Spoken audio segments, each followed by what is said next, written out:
Hello বন্ধুরা, আমাদের SD TV চ্যানেলে আপনাদের স্বাগতম। আমি দীপিকা চলে এসেছি আপনাদের জন্য গীতা এলএলবি সিরিয়ালের আপডেট নিয়ে। কিরণকান্তি অগ্নিজিৎকে ধমক দেয়, বলে আপনার মেয়ে আমাদের বাড়িতে রয়েছে, যে কোনো মুহূর্তে যা কিছু ঘটে যেতে পারে। আপনার বৌমাকে বলুন এই কেসটা থেকে হাত সরিয়ে নিতে, তা না হলে কিন্তু ওর হাত তুলে যাবে। তখন কি করবেন আপনি? আর তাই বলছি, যা কিছু হোক ভাবনা চিন্তা করে করুন। কাকু সোনা, আপনি কি বলছিলেন? কাকে আপনি জ্বালাবেন? আমাকে না। তোমার কথা কি বলতে পারি? আপনি কি কাকু শোনা বলছো? আমি তো তোমার শ্বশুর মশাই হই। শ্বশুর মশাই, আপনি একদম চিন্তা করবেন না, আপনার ছেলেকে তো আমি খুব ভালো রেখেছি। কৃপান, আমার কিছু টাকার দরকার। কত টাকা? এই 5 লাখ। কি করবে তুমি? আমি বাইরে খেতে যাব, ঘুরবো, তার জন্য। তো আমাকে নিয়ে যাবে না? দেখো, কিরণ কান্তি এবং কৃপানের বউ বলে কথা, তাহলে আমাকে কি টাকার প্রয়োজন নেই? বিশ্বাস করো, যাই কিছু হয়ে যাক না কেন, আমাকে 5 লাখ টাকা দেবে, আমাকে ডায়মন্ডের জুয়েলারি কিনে দেবে তো? দেখো, আমি 25 লাখ টাকা ডায়মন্ডের জুয়েলারি অর্ডার করে রেখেছি, সেগুলো তোমাকে দিতে হবে। তুমি পারবে না দিতে? হ্যাঁ, সব দিয়ে দেবো, তুমি চিন্তা করো না। তো বাইরে যাবে, কি পরবে তুমি? কেন? মিনি স্কার্ট আর টপস, এগুলোই তো পরবো আমি। দেখো, নতুন বউ এরকম করে বলতে আছে নাকি? তুমি এইসব কিছু পরে বাইরে যাবে, তাতে কি হয়েছে? দেখুন, আপনি ব্যাকডেটেড হবেন না তো শাশুড়ি মা। আর আমাকে বৌমা বৌমা বলে ডাকবেন না, আমার নাম মেহেক, মেহেক বলে ডাকবেন। সেটাই শুনতে ভালো লাগে না? আর শাড়ি পরবে না তুমি? না, শাড়ি পরবে পদ্ম। আমি কেন? এই দাঁড়াও, শোনো তো। পদ্ম তো গত 3 দিন যাবৎ স্মৃতিতে সিঁদুর ছিল না, বিয়ে হয়নি। তাহলে আজকে কি করে পদ্মর এরকম করে বিয়ে হয়ে গেল হঠাৎ করে? সেটা আপনি জানতে পারবেন ধীরে ধীরে। এত তাড়াতাড়ি জানার প্রয়োজনটা কি? আমি তো সেটাই বুঝতে পারছি না। আর দেখুন, আপনার ছেলের সঙ্গে আমার বিয়ে হয়ে গেছে, আমি এই বাড়িতে চলে এসেছি, আর তো কোনো হিসাব নিকাশ থাকতে পারে না। কৃপু, আমি একটু গেলাম তাহলে, তৈরি হয়ে আসি। হ্যাঁ, যাও। আমার 100% ডাউট রয়েছে, যেভাবেই হোক না কেন এই গীতা এলএলবি সে কিন্তু কোনো না কোনো ছক কষে দিয়েছে, যার কারণে ও এতটা চুপচাপ। ও আমাকে থানায় যেভাবে থ্রেট করেছে, তাতে মনে হচ্ছে যে না, কোনো কিছু এর মধ্যে তো লুকানো রয়েছে। আর সেটা সেটাই এবার আমাকে জানতে হবে। আমি 100% নিশ্চিত যে গীতা এলএলবি কোনো কিছু আড়াল করছে। দেখো ভজন, এসব তুমি কি বলছো? মায়েরকে আমি ভালোবাসি, ওর সঙ্গে আমার বিয়ে হয়ে গেছে, তুমি অন্ধ হয়ে গেছো কৃপান, তুমি বুঝতে পারছো না সব কিছু। আর তখনই সেখানে মেহেক চলে আসে, একটা সুন্দর ড্রেস পরে। ভজন এবং কৃপান দুজনেই অবাক হয়ে তাকিয়ে থাকে তার দিকে। বলে, এসব কি করেছো তুমি? যা করার প্রয়োজন সেটাই করেছি। অগ্নিজিৎ মুখার্জিকে জিজ্ঞাসা করে যে কি বললো আপনার বুয়া বিআই মশাই? বলছে যে আগুনে হাত দিতে না, তাহলে হাত পুড়ে যাবে। ও তো জানে না যে মরিচকে যদি আগুনে পোড়ানো হয় সে বাস্ট হয়ে যাবে, আর তারপরে সবাইকে গায়ের মধ্যে গিয়ে জ্বালা শুরু করে দেবো। কিরণ কান্তি, কৃপান এবং ধীমানের সময় ফুরিয়ে এসেছে। ওরা কি ভেবেছে যে এরকম করে পার পেয়ে যাবে? গীতা, আমার খুব ভয় করছে। দেখুন, এটা 2024 সাল, মেয়েরা সবকিছু করতে পারে, আপনারা তো ভয় পাওয়ার কোনো প্রয়োজন নেই। কেন না এত ভয় পেতে যাবেন বলুন তো? আপনার মেয়ের উপর একটু ভরসা রাখুন, আমার উপর একটু ভরসা রাখুন, সবকিছু আমি ঠিক করে দেবো। তুমি কোথায় যাচ্ছ? আমি একটু কোর্টে যাচ্ছি, দিবান সিং এর কেসটা রিওপেন করার জন্য। গীতা, হ্যাঁ, আপনার বিরুদ্ধে যে প্রমাণগুলো রয়েছে ওদের কাছে সবটা আমি পেয়ে যাবো। এরপরে আসল অপরাধীকে সেটাও জেনে যাবো, আর তারপরে তাকে আমি ধরিয়ে দেবো। আপনার কোনো ক্ষতি হবে না বাবা।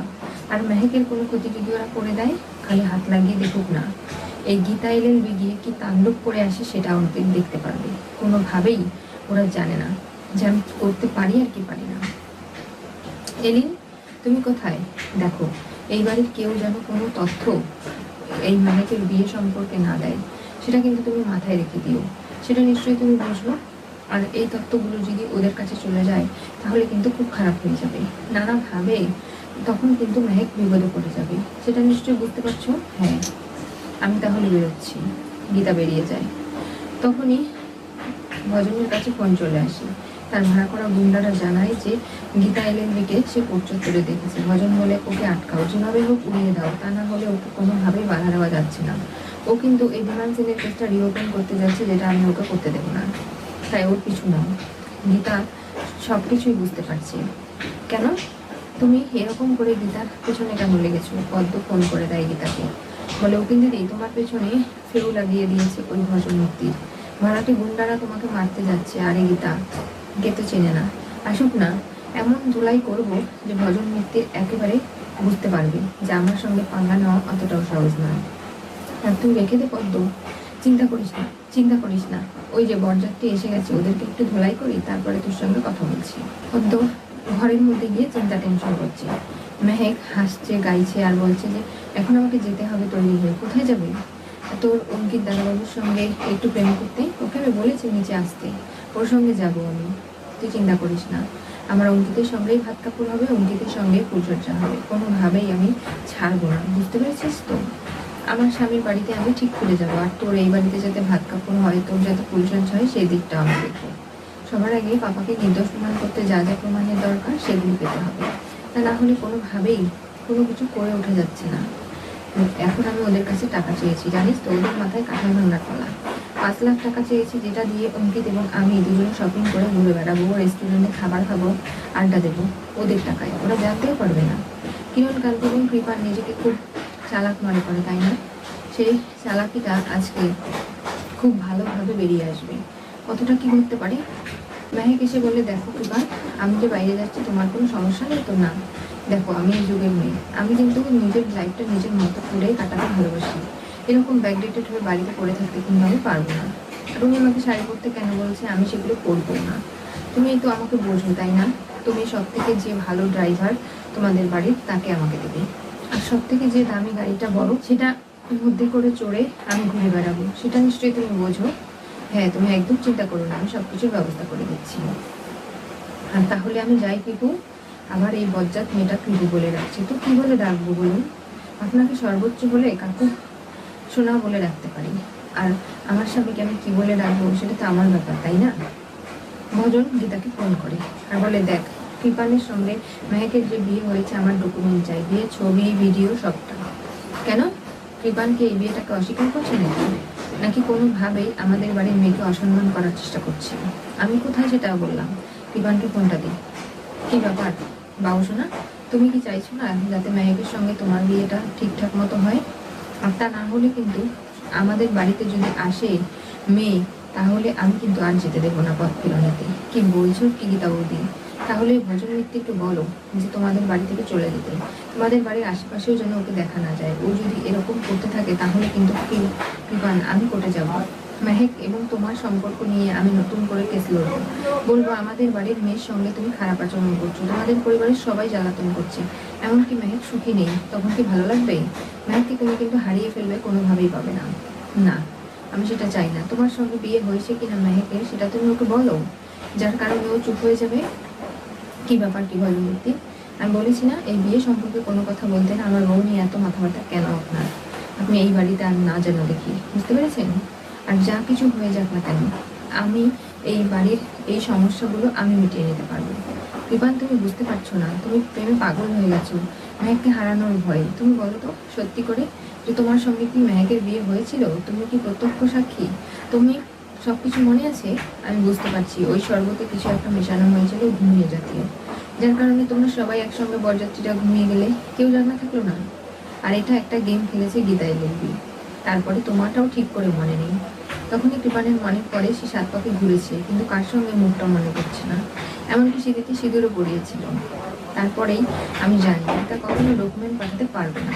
এরপরে গীতা ছবি পাঠিয়ে দেয় আর ভাবে, আমি জানতাম প্রয়োজনীয়তে তুমি এই ছবিগুলো যাবে, তাই আমি আগে থেকে এডিট করে রেখেছিলাম। তোমার মতো 5টা মানুষ এটা যে কি করতে পারে সেটা আমার জানা আছে, কিন্তু তুমি কখনো তোমার মোটা মাথায় ঢুকবে না যে এটা এডিট করা। এই তো ছবি পাঠিয়েছে। ভজনমিত্তি, তুমি কিন্তু বেশি বাড়াবাড়ি করো না। আর গীতাকে উড়িয়ে দেওয়ার কথা তুমি কেন বলেছো? ওই এসব করতে গেলে আমার সবে সবে নতুন বিয়ে হয়েছে। গীতা যদি আবারও নতুন করে কেস করে, কোনো ঝামেলায় জড়ে আমি মেহেককে হারিয়ে ফেলবো না, এগুলো হতে পারে না। আর ভাবে যে না, মেহেকের সঙ্গে আমার বিয়ে হয়েছে অনেক কষ্টে, মেহেকের কথা আমাকে মেনে চলতে হবে। এমনকি এমন কিছু করা যাবে না যাতে গীতা আবারও আমাদের সম্পর্কটা ভাঙার চেষ্টা করে। তাই যা কিছু হবে সবটা ভেবেচিন্তে করতে হবে। তাই ভজনের উপর রেগে যায় এবং এই সব কিছু থেকে তাকে সরে যেতে হয়। এরপরে গীতার উপরে রাস্তায় যখন অ্যাটাক হয়, গীতা গুন্ডাদের মেরে শুয়ে দেয় আর ভজন মুক্তিকে বলে যে কতদিন আর মানুষের পা চেটে বেড়াবে, এখন তো উচিত নিজের ভালো মন্দ বোঝা। আর ডকুমেন্ট পাঠিয়ে দিয়েছি, নিশ্চয়ই তুমি দেখে নিয়েছো, আর কোনো সন্দেহ মনের মধ্যে নেই। আর মেহেক তো খুব খুশি অঙ্কিতের সঙ্গে বেড়াতে যাচ্ছে, কিন্তু এগুলো যদি কৃপানের চোখে পড়ে তাহলে সব কিছু শেষ। কি হতে চলেছে? গীতা এলএলবি সিরিয়ালের পরবর্তী টুইস্টে মেহেক সেজে অঙ্কিতের সাথে দেখা করতে যাচ্ছে কৃপানের থেকে টাকা নিয়ে বোকা বানিয়ে। আজকে যেভাবে কৃপানকে বোকা বানাচ্ছে মেহেক, নিজের ভালোবাসার কথা বলে মাথায় হাত বুলিয়ে 5 লক্ষ টাকা নিয়েছে।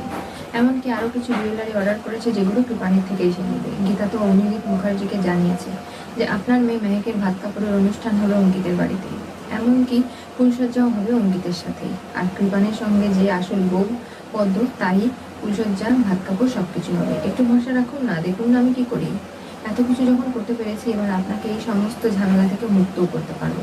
নানাভাবে গীতা আশ্বস্ত করে অভিজিৎ মুখার্জিকে। কৃপান এবং তার বাবা মাথায় এত কিছু না ঢুকলেও ভজন মিত্তির খুব জিলাপির ব্যাস মাথায়। বলছে যে আমি যা কিছু করছি সবটা ভেবে চিন্তে করছি, আমার ওকালতি মাথা। আমি বুঝতে পারছি গীতা এলএলবি কিছু ছক বসেছে, সেটা কি ডালমি কুচ কালা হয়ে আমাকে জানতেই হবে। আর পদ্মর বিয়ে কার সঙ্গে হয়েছে সেগুলো আমাকে বুঝতে হবে। কি হবে এরপরে জানতে চোখ রাখতে হবে আমাদের চ্যানেলে। পাশে থাকা বেল আইকনটি অবশ্যই করে ক্লিক করুন।